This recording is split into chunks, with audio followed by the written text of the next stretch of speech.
సుమన్ టీవీలో మీ personal and business promotions కోసం కింది నెంబర్కి కాంటాక్ట్ చేయండి. నమస్తే, వెల్కమ్ టు సుమన్ టీవీ. నేను మీ దివ్య.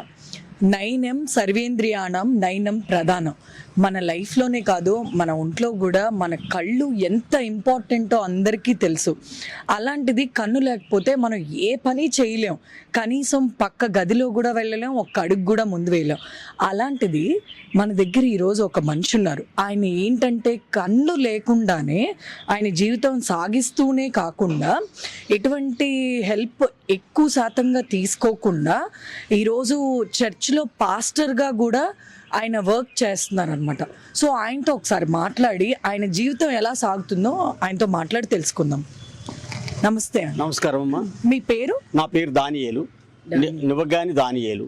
ఓకే, మీరు ఎక్కడ ఉంటారండి? మేము పిఎం పాలెం, అదే గాయత్రి నగర్లో ఉంటున్నాము. జేఎన్ఆర్ క్వార్టర్స్ దానిలో రెంట్ కొంటున్నాము. 2500 రూపాయలు రెంట్, దాన్ని కట్టుకొని అందులో బ్రతుకుతున్నాము. ఓకే, మీ కళ్ళు ఎలా పోయినాయి? నాకు గ్లోకోమా అనే వ్యాధి వచ్చింది 25 సంవత్సరాల తర్వాత. నాకు పూర్తిగా ఏంటంటే అంధత్వం ఏర్పడిన తర్వాత మరి అలాగా జీవిస్తున్నాను. నేను ఇంతకు ముందు చిన్న వ్యాపారం చేసేవాడిను. ఆ వ్యాపారంలో చాలా లాస్ వచ్చింది. ఆ లాస్ వచ్చిన తర్వాత చాలా ఇబ్బంది పడిపోయాను. దగ్గర సుమారుగా నాకు ఇచ్చే ఇల్లు కూడా, ఉండే ఇల్లు కూడా అమ్మేసుకున్న తర్వాత బయటకు వచ్చాను. మా అప్పులు తీసేసి బయటకు వచ్చి ఈ యొక్క పిఎం పాలెం గాయత్రి నగర్లోన, అదే మన ఇదేంటారంటే పిఎం పాలెం గాయత్రి నగర్ 2వ సర్కిల్ 2లో ఉన్నాము. అక్కడ ఉండి మా జీవనోపాధి జరిపిస్తున్నాము. నేను చదువు నాకు లేదు. మీ కంటి చూపు ఎప్పుడు పోయింది? నాకు 30 సంవత్సరాల వయసు వచ్చాక కంటి చూపు పూర్తిగా మందగిలిపోయింది. గ్లోకోమా అనే వ్యాధి వచ్చింది.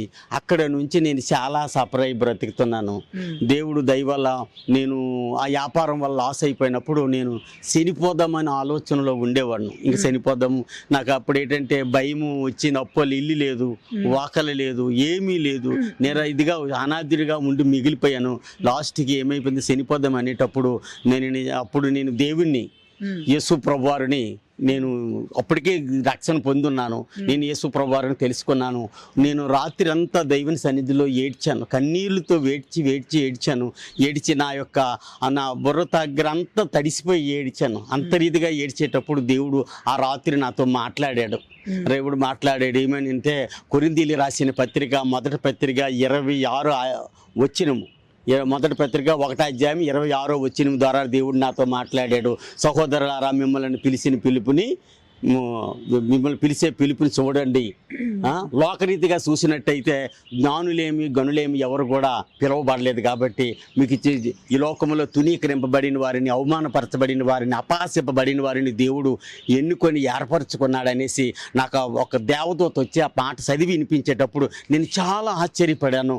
నాలో హృదయంలో అంత భారము, బాధ, విచారము, దుఃఖము, కలవరం అంతా పోయింది. నాలో నెమ్మది ఏర్పడింది. అయ్యా, నాకేంటి, నాకు కళ్ళు లేవు, నాకు చూపు లేదు, నాకు దేవుడు పిలిచాడు, నేను ఎలాగ చెప్పగలను, ఎక్కడికి వెళ్ళగలను అని ఒక చాలా విచారంతో ఉండి ఏడ్చేవాడును, ప్రార్థన చేసేవాడు. 30 సంవత్సరాల క్రిందట మీ కంటి చూపు అంతా బానే ఉండేదా? అంతకు ముందు కొద్దిగా, అప్పటికే గ్లోకోమా వ్యాధి ఉండేది. అప్పుడు గ్లోకోమా ఎక్కువ షుగర్ ఉన్న వాళ్ళకి వస్తుంది కదా, మీకు నార్మల్ గా వచ్చింది. నాకు షుగర్ గట్ర నాకేం లేదు. నాకు నార్మల్ గా ఉండేటప్పుడే వచ్చినప్పుడు ట్రీట్మెంట్ లేదు. ఇప్పుడు కొంతవరకు ఉన్నది. అప్పుడైతే ఏమీ లేదు. 30 సంవత్సరాల క్రితం ఈ గ్లోకోమాకి నివారణ చేసే మందులు లేవు. కంటి చూపు ఉన్నప్పుడు లేనప్పుడు మీ జీవన విధానం ఎలా ఉండేది? మా కంటి చూపు లేనప్పుడు కంటి చూపు ఉండేటప్పుడు చాలా బాగుండేది. కంటి చూపు లేనప్పుడు చాలా కష్టంగా ఉండేది. ఎక్కడికి వెళ్ళాలని నా భార్య తోడు, లేకపోతే నేను వెళ్ళలేని పరిస్థితి. మీ ఇంట్లో మీరు ఎంతమంది? మా ఇంట్లో నా భార్య నేనే ఉంటున్నాను. మీకు పిల్లలు లేరా? పిల్లలు ఉన్నారు. వాళ్ళ మట్టుకాలు బ్రతుకుతున్నారు. ఎవరి మట్టుకాలు ఉన్నారు. వాళ్ళు ఏదో చదువుకున్నారు. ఎవరి మట్టుకాలు పని చేసుకొని బ్రతుకుతున్నారు. కానీ మరి వాళ్ళు మిమ్మల్ని ఇబ్బంది పెట్టడానికి లేదు. మరి ఎప్పుడైతే దేవుడు నన్ను పిలిచాడో, నన్ను పిలువబడ్డానో, మరి 2018వ సంవత్సరం ఫిబ్రవరి నెల 14వ తారీఖున దేవుడు నన్ను పిలిచాడు. నేను చేయలేనయ్యా, నా వల్ల కాదు ప్రభా, నేను ఆయన సన్నిధిలో ఏడ్చి మొరపెట్టినప్పుడు 2019వ సంవత్సరము మరి జనవరి నెల 1వ తారీఖున నాకు ఏర్పరచుకున్నాడు దేవుడు. ఏర్పరచుకుని 2వ దినవృత్తాంతాల గ్రంథము, మరి 2వ దినవృత్తాంతాల సార్లు గ్రంథం 20 మీకు ఈ పాస్టర్ గా అవకాశం కానివ్వండి, ఇది మీకు ఎలా వచ్చింది, లేదా మీరే వెళ్ళి పాస్టర్ కింద ఎట్లా అండి? నేను నా మట్టుకు నేను ఎక్కడికి వెళ్ళి ట్రైనింగ్ కూడా అవ్వలేదమ్మా. ట్రైనింగ్ కూడా అవ్వలేదు. కానీ ఒకటి నాకు దేవుడిచ్చిన పిలుపు మేరకు గాడ్ ఈజ్ గిఫ్ట్ ఏంటంటే నాకు దేవుడే స్పష్టంగా నాకుతో మాట్లాడాడు. కాబట్టి నేను నా వల్ల కాదు అనుకున్నప్పటికైనా దేవుడు నన్ను ఏర్పరచుకొని తన పరిచర్య చేయమని నాకు దర్శనం ద్వారా మాట్లాడాడు. దర్శనం ఇచ్చిన తర్వాత అప్పుడు నేను ఎవరి దగ్గరికి వెళ్ళాయా, నాకు దేవుడు దర్శనం ఇచ్చాడు, నేను నాకు వాక్యం చెప్పమని నాకు అవకాశం అని అన్ని దగ్గరికి వెళ్తే నీవు ఎప్పుడే వాక్యం చెప్పలేవయ్యా, నీ వల్ల కాదు, ఎందుకంటే నువ్వు పాస్టర్లు వెనక వాళ్ళు తిరగాల, వాళ్ళ బ్యాగులు మొయ్యాలా, కనీసం వాళ్ళు చెప్పిందల్లా నువ్వు చేసి వాళ్ళు చెప్పిన వాక్యాలు నువ్వు రాసుకుంటే కానీ మరి నువ్వు పాస్టర్ అవ్వలేవు అనేటప్పుడు నేను మళ్ళీ దేవుని సన్నిధిలో మొరపెట్టడం జరిగింది. మొరపెట్టి ప్రభా నేను ఇలాంటి ఉద్యోగం నా మట్టుకే నేను నడలేను కదా, నేను ఎవరైనా కథలు వెళ్ళి ఏ మందిరానికి వెళ్ళి నేను నేర్చుకోవాలి ప్రభువా అని దేవుని సన్నిధిలో మొరపెట్టినప్పుడు దేవుడే తన జ్ఞానాన్ని నాకు ఇచ్చి మరి నాకు గొప్ప వినికిడిని కలుగు చేశాడు. నేను ఒక మాట మీరు చదివితే నేను దాని తాలూకు వివరణ ఇవ్వగలను. అనేక మందికి తన ఆత్మను రక్షించాలన్న ఆశతోని నేను ఈ బోధన మొదలుపెట్టాను అమ్మలారా. ఎందుకంటే నేను ఏంటంటే చాలా విచిత్రమైన ఏంటంటే ఎవరు నమ్మరు, నేను పాస్టర్ అంటే ఎవరు నమ్మరు. ఎందుకంటే కళ్ళు కనపడవు, చదువు లేదు, మీరు ఎవరు ఎలాగ వాక్యం చెప్తారని అనేక మంది ఆశ్చర్యపడుతుంటారు. ఎందుకంటే నాకు దేవుడు ఇచ్చిన గాడ్ ఈజ్ గిఫ్ట్ ఏంటంటే మీరు ఒక్కసారి మీరు చదివినది రెఫరెన్స్ నాకు దేవుడు చెప్తాడు. ఆ రెఫరెన్స్లు చెప్పిన తర్వాత మీరు చదివిన తర్వాత నేను వాక్యాన్ని వివరణ ఇవ్వగలను. మీ పేరేంటి? నా పేరు లూదియా అమ్మమ్మ. లూదియా ఎక్కడమ్మా? ఇక్కడే వైజాగ్ లోనేనా మీరు పుట్టి పెరిగిందమ్మా? వైజాగ్లో ఉండి వాళ్ళ అమ్మ మేము పుట్టాము పెరిగాము. పెళ్ళిళ్ళు అయిపోయి పిల్లలు వాళ్ళకి మ్యారేజ్లు అన్నీ అయిపోయిన తర్వాత మేము పరిస్థితులు కొంచెం తారుమూరు అయిపోయిన తర్వాత ఈ గాయత్రి నగరం వచ్చేసామమ్మ. ఓకే. భర్త అనేవాళ్ళు ఇంటికి హెడ్, అలాగే సంపాదించే దాంట్లో కూడా ముందు చెయ్యండి. అలాంటిది పాస్టర్ గారికి ఇలా అయిన తర్వాత నీకు చేదోడు వాదోడుగా కానివ్వండి, ఫైనాన్షియల్గా కానివ్వండి, ఎలాంటి ఇబ్బందులు ఉండేవి? అలా చాలా ఇబ్బందులు ఉండేవమ్మ.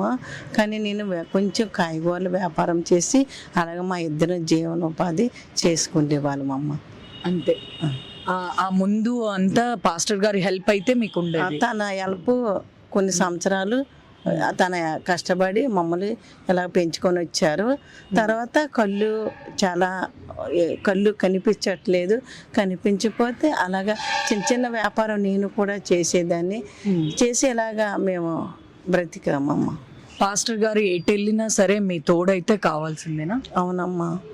మీరు దగ్గరుండి తీసుకెళ్తాను? నేను దగ్గరుండి తీసుకెళ్తానమ్మా. చర్చ్కైనా బయట ఎక్కడికైనా దేనికైనా నేనే తీసుకెళ్తానమ్మా. కంటి చూపు లేదు కదండి, మరి బైబిల్ ఎలా చదవగలుగుతారు, ఎలా వాక్యం చెప్పగలుగుతారు?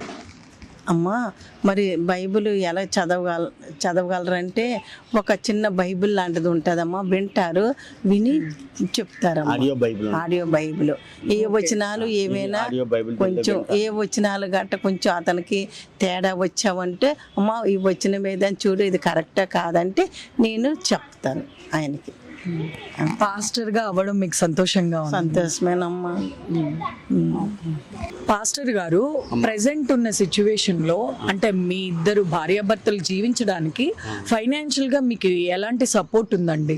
దేవుడు మహాకృప బట్టి చంద్రబాబు నాయుడు గారు సీఎం గారు అయిన తర్వాత ఆయన ఎక్కటప్పుడనే అమలు పరిచారు. 6,000 రూపాయలు మాకు పెన్షన్ ఇస్తాడమ్మా. అది నిజంగా గాడ్ ఈజ్ గిఫ్ట్. నిజంగా దేవుడిచ్చిన వరమే. నిజంగా 6,000 రూపాయలతోని అటుపైన నా భార్య ఏదో చిన్న పని పెద్ద పని చేసుకొని మేము చేస్తుంది. రెండోది ఏంటంటే మేము ఏ మందిరానికి వెళ్ళినా వాళ్ళు ఇస్తేనే తీసుకుంటాము, లేకపోతే లేదు. వాళ్ళని డిమాండ్ చేసి వాళ్ళు ఇది కానుక ఇవ్వండి అలా ఇవ్వండి మేము అడగను. ఎందుకంటే వాళ్ళు దయాదాక్షం అంటే వాళ్ళు ప్రేరేపణ కొలిది వాళ్ళు ఇస్తారు. చాలామంది నేను ప్రార్థన చేస్తే అనేక మంది మేలు జరుగుతుంది, అద్భుతాలు జరుగుతాయి. నేను దేవుని ద్వారా పిలువబడ్డాను కాబట్టి అనేక మందికి దేవుడు మేలు చేస్తాడు. నా ప్రార్థనలు ఏకీభవించిన ప్రతి ఒక్కరు కూడా మేలు చేస్తారు దేవుడు. వాళ్ళు ఏదో కొద్దిగా గొప్పిస్తారు. అలాగే మా జీవనోపాధి జరుగుతుంది దేవుడి దయ వల్ల. థ్యాంక్ యూ పాస్టర్ గారు. థ్యాంక్ యూ అమ్మా. చూసారు కదా పాస్టర్ గారి చూపు మొత్తంగా పోయినా సరే ఆయన ఏమాత్రం ధైర్యం కోల్పోకుండా ఆత్మస్థైర్యంతో ముందుకైతే వెళ్తున్నారు. అలాగే ఆయన వాక్యంతో ఎంతో మందికి ఆయన బోధనలు అందిస్తున్నారు. ఎంతో మందికి మరింకా దగ్గర అవ్వాలని కోరుకుంటున్నారు.